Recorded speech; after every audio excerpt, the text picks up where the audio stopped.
Hello అందరికీ welcome to Madhu graceful bytes.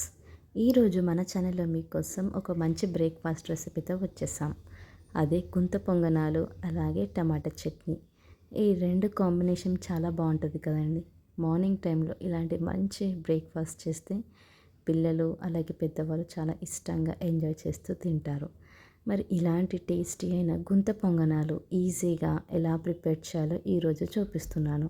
ఇవి చేయటం కూడా చాలా ఈజీ అండి. చాలా సింపుల్గా మనం ప్రిపేర్ చేసుకోవచ్చు. ఇప్పుడు వీడియో ప్రాసెస్లోకి వెళ్ళిపోదాం.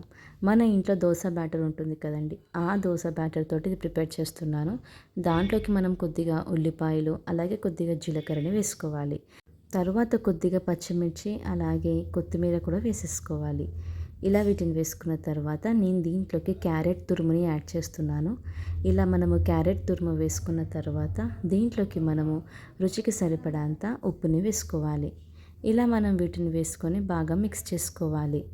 ఇప్పుడు మనము చట్నీ కోసం స్టవ్ ఆన్ చేసుకొని ప్యాన్ పెట్టుకొని ఆయిల్ని వేసుకోవాలి. తర్వాత దీంట్లోకి కొద్దిగా జీలకర్రని కూడా వేసుకోవాలి. జీలకర్ర వేగినాక దీంట్లోకి మనము కొద్దిగా అల్లం ముక్కల్ని వేసుకోవాలి. అలాగే ఉల్లిపాయలు టమాటాలు కూడా వేసుకున్న తర్వాత కొద్దిగా పచ్చిమిర్చిని కూడా వేసుకోవాలి. ఇలా వీటిని వేసుకొని మనం ఒక్కసారి బాగా మిక్స్ చేసుకోవాలి. మనకి టమాటోస్ అనేది మంచిగా కుక్ అవ్వాలండి. సాఫ్ట్గా అయ్యేంత వరకు ఒక 5 నుంచి 6 నిమిషాల వరకు కంప్లీట్ లో ఫ్లేమ్లో ఉడికించుకోవాలి.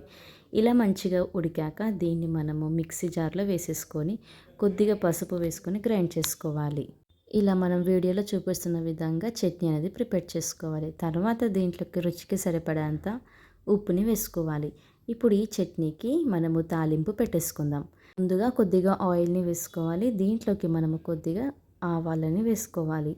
ఆవాలు వేగాక దీంట్లోకి మనము ఎండుమిర్చిని వేసుకోవాలి. అలాగే కరివేపాకుని కూడా వేసేసుకొని మనం తాలింపు పెట్టేసుకోవాలి.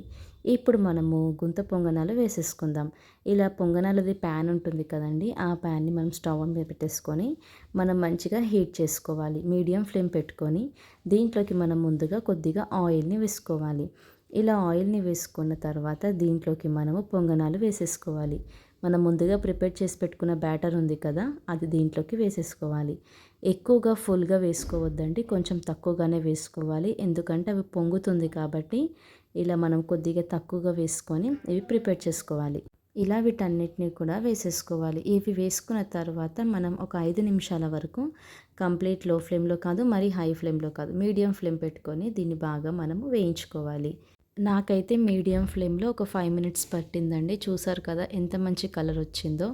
ఇలా మనకి మంచి కలర్ వచ్చేంత వరకు వీటిని ఫ్రై చేసుకోవాలి. ఇలా వీటిని ఇంకొక సైడ్ కూడా ఫ్లిప్ చేసుకొని 2 సైడ్స్ కూడా మంచి కలర్ వచ్చేంత వరకు వీటిని ఫ్రై చేసుకోవాలి. ఇలా వేసుకున్న తర్వాత మనం కొద్దిగా ఆయిల్ని వేసుకోవాలి. మీరు చూసుకోవాలండి, ఆయిల్ పడుతుంది అంటేనే వేసుకోవాలి, లేదంటే అవసరం లేదు.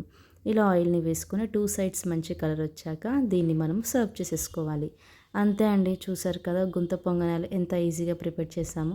చాలా తక్కువ టైంలో కూడా అయిపోతుంది. దీని కాంబినేషనే మన టమాటా చట్నీ. మళ్ళీ ఇలాంటి టమాటా చట్నీతోటి గుంత పొంగనాలు తింటే ఎంత బాగుంటుంది.